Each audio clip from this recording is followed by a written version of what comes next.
भक्तजनों, आज आप सुनेंगे कार्तिक मास की 5 कथाएं। अब सुने विनायक जी की कथा।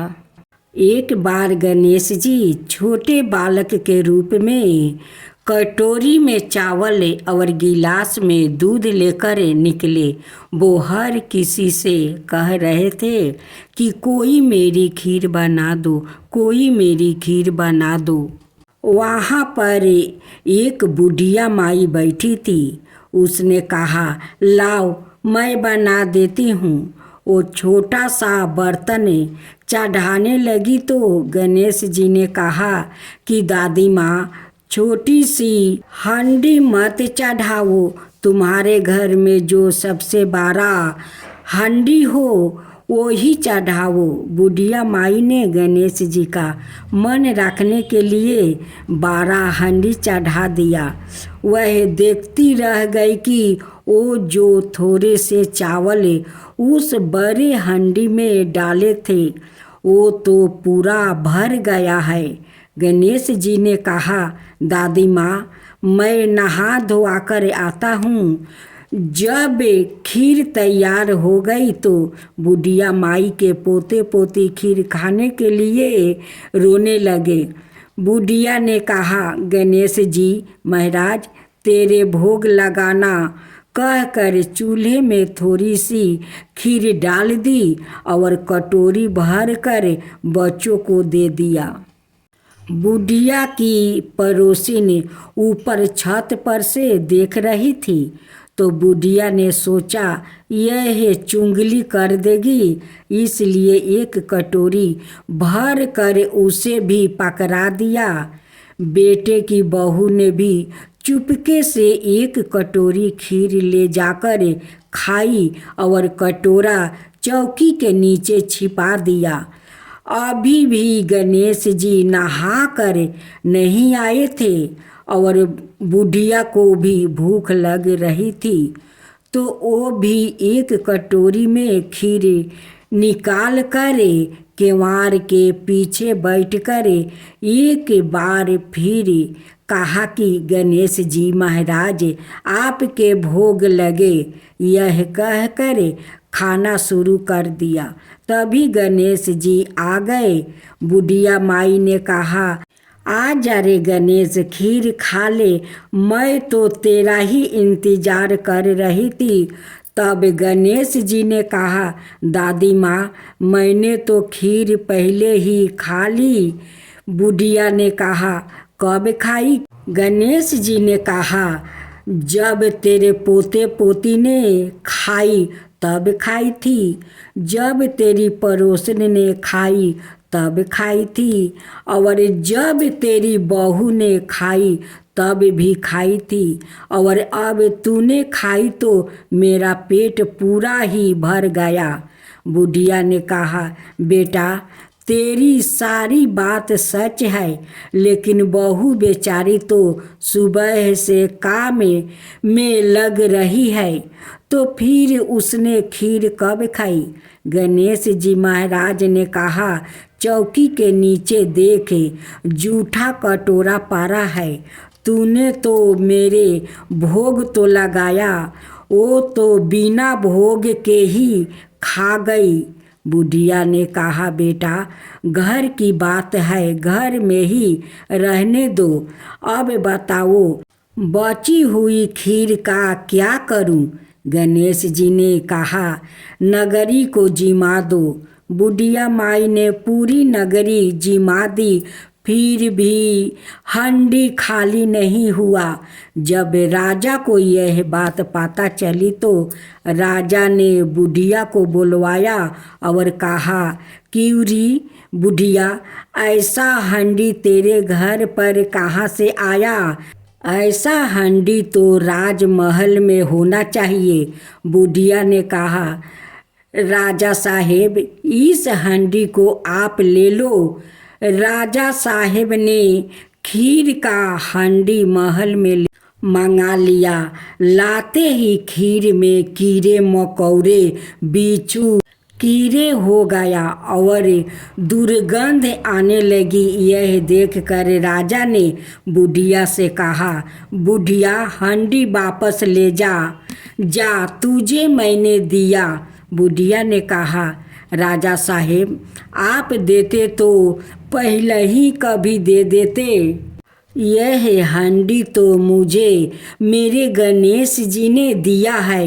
बुढ़िया ने हंडी वापस लिया, लेते ही सुगंधी खीर हो गई।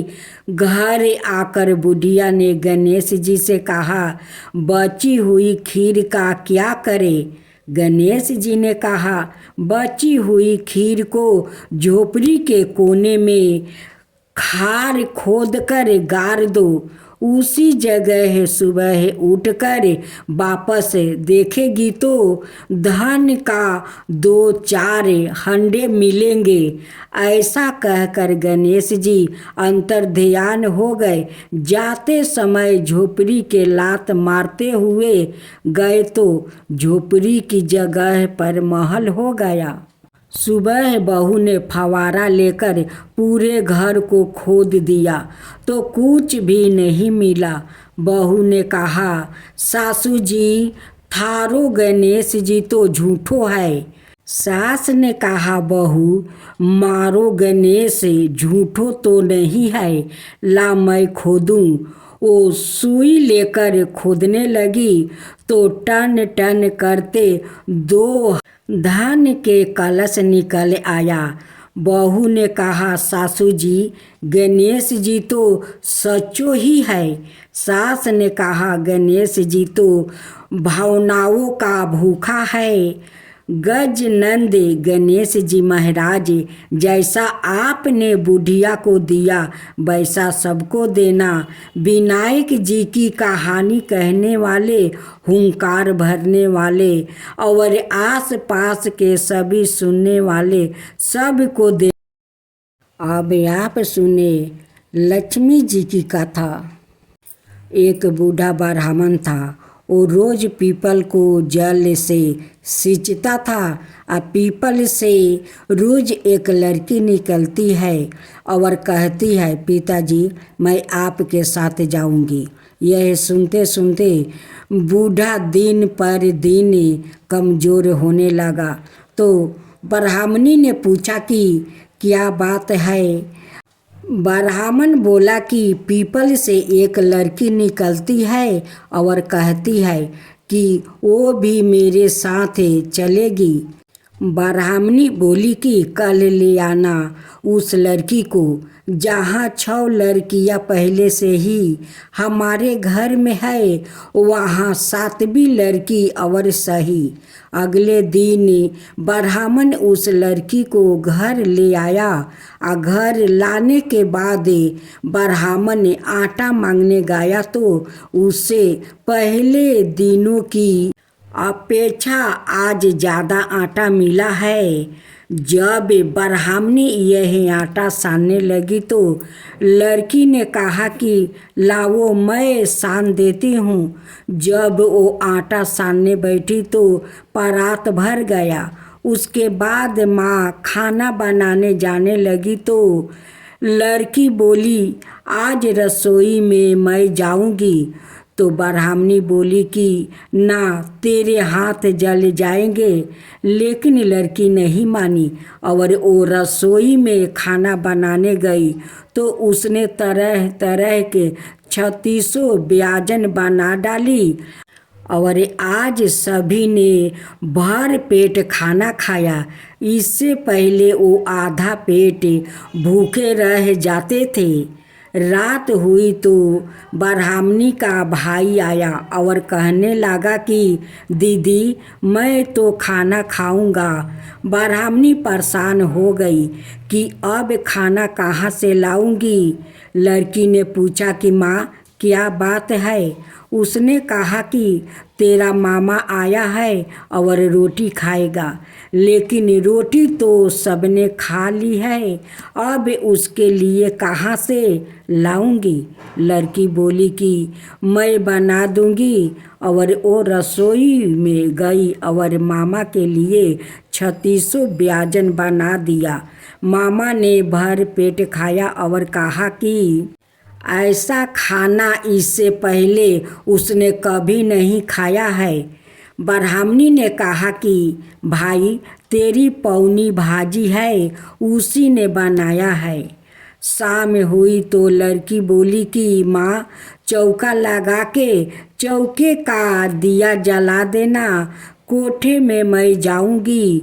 ब्राह्मणी बोली कि ना बेटी, तू डर जाएगी। लेकिन वो बोली कि ना, मैं ना डरूंगी। मैं ना डरूंगी। मैं अंदर कोठे में ही सोऊंगी। चाहे कोठे में ही जाकर सो गई। आधी रात को लड़की उठी और चारों ओर आंखें फाड़ी तो धन ही धन हो गया।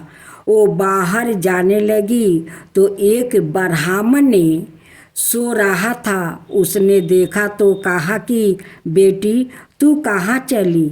लड़की बोली कि मैं तो दरिद्रता दूर करने आई थी। अगर तुम्हें दूर करवानी है तो करवा लो।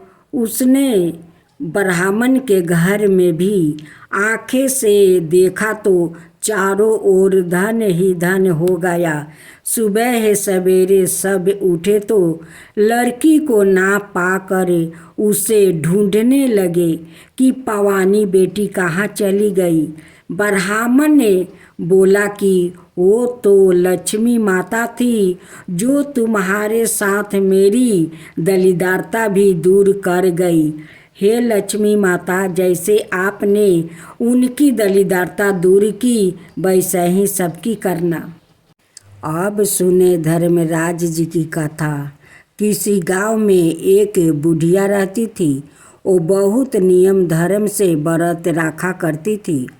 एक दिन भगवान के घर से यमदूत उसने लेने आ गया और वो उनके साथ चल पड़ी। चलते चलते एक गहरी नदी आई तो यमदूत बोले कि माई, तूने गौदान की है या नहीं?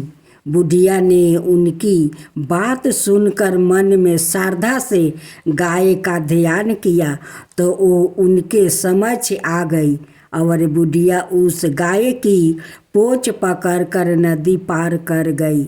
वो यमदूत के साथ फिर आगे बढ़ी तो काले कुत्ते आ गया। यमदूत फिर बोले, कुत्ते को खाना दिया था। बुढ़िया ने मन में कुत्ते का ध्यान किया तब वो रास्ते से चले गए। अब बुढ़िया फिर से आगे बढ़ने लगी तो रास्ते में कौआ ने उसके सिर पर चोंच मारनी शुरू कर दिया। तो यमदूत बोले कि ब्राह्मण की बेटी के सिर में तेल लगाया था।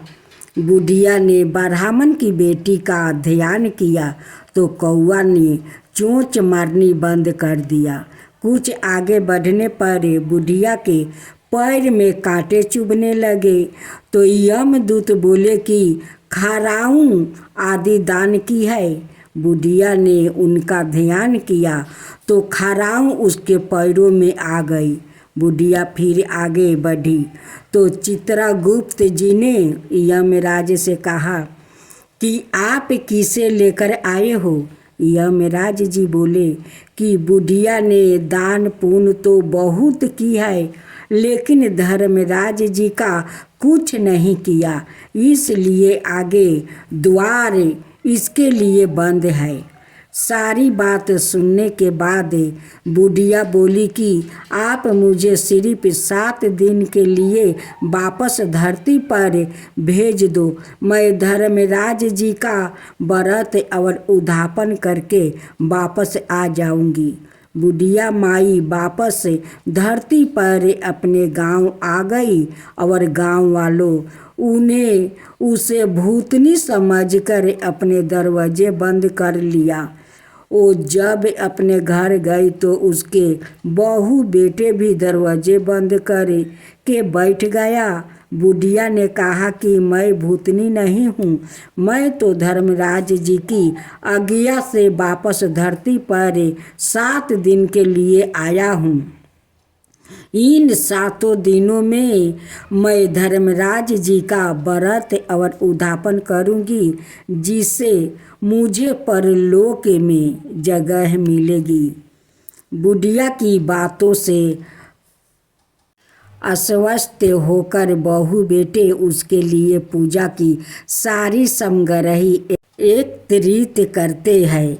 लेकिन जब बुढ़िया कहानी कहती है तब वो हुंकार नहीं भरते, जिससे बुढ़िया फिर अपनी पड़ोसिन को कहानी सुनाती है और वो हुंकार भरती है।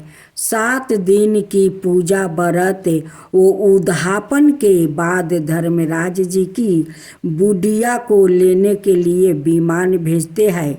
स्वर्ग का विमान देख उसके बहू बेटों को साथ सारे गांव वालों भी स्वर्ग जाने को तैयार हो गया। बुढ़िया ने कहा कि तुम कहाँ तैयार हो रहे हो? मेरी कहानी तो केवल पड़ोसिन ने सुनी है, इसलिए वो ही साथ जाएगी। सारे गांव वालों बुढ़िया से धर्मराज जी की कहानी सुनने का आग्रह करते हैं। तब बुढ़िया उन्हें कहानी सुना देती है। कहानी सुनने के बाद सारे ग्रामवासी विमान में बैठकर स्वर्ग जाते हैं। तो धर्मराज जी कहते हैं, मैंने तो विमान केवल बुढ़िया को लाने के लिए भेजा था। बुढ़िया माई कहती है कि हे धर्मराज, मैंने जो भी पुण्य किया है उसमें से आधा भाग आप गांव वालों को दे दो। इस तरह से धर्मराज ने ग्रामवासियों को भी स्वर्ग में जगह दिया। हे धर्मराज महाराज, जैसे आपने बुढ़िया का साथ सभी गांव वालों को भी स्वर्ग में जगह दी, उसी तरह से हमें भी देना। कहानी सुनने वाले, हुंकार भरने वालों को भी और कहानी कहने वालों को भी जगह देना। धर्मराज महाराज जी की जय। धर्मराज महाराज जी की जय। अब सुने राई दामोदर की कथा। एक समय की बात है, एक छोटी सी लड़की थी जो कार्तिक नहाया करती थी। कार्तिक का महीना पूरा हुआ तो सब कहने लगी कि गंगा जी जाए या यमुना जी जाए या हरिद्वार होकर आए।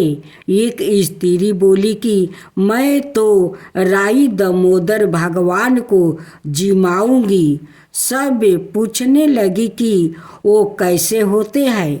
स्त्री बोली कि मोर मटुक, गले में वैजयंती माला और हाथ में पीताम्बर ऐसे होते हैं। राई दामोदर भगवान, वो लड़की अपने घर आ गई, भगवान की रसोई बनाई, मंदिर में आई, बोली आओ मेरे भगवान आओ जिमो। मंदिर में भगवान नहीं मिले। मंदिर से शहर में गई, शहर से जंगल गई, जंगल से पहाड़ों पर चढ़ गई। भगवान को पुकारते सुबह से शाम हो गई।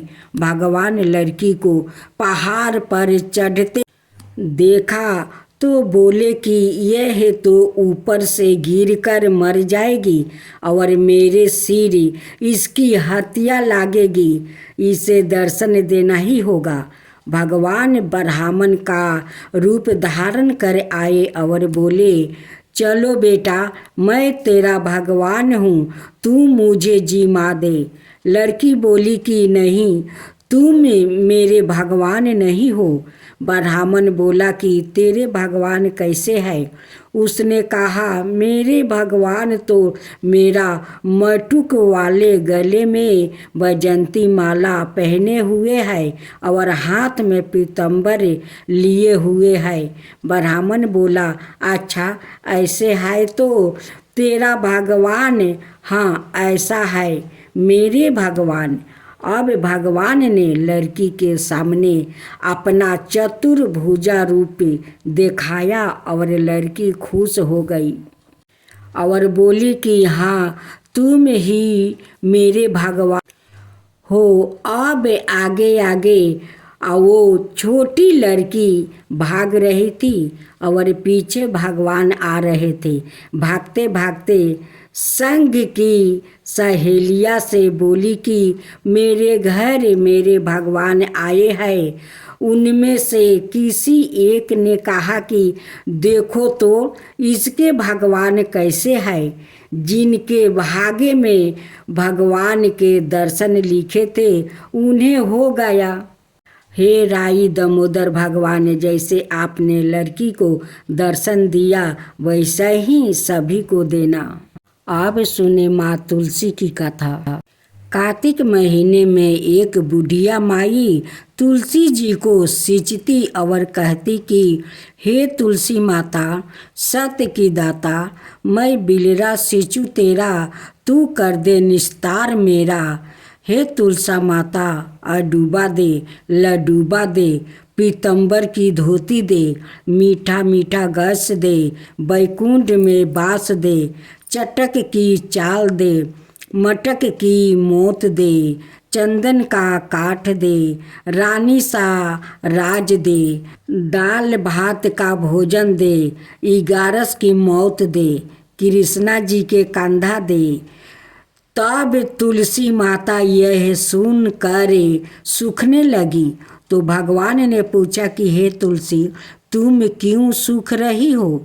तुलसी माता ने कहा कि एक बुढ़िया रोज आती है और यही बात कह जाती है। मैं सब बात तो पूरा कर दूंगी, लेकिन आपका कंधा कहाँ से दूंगी?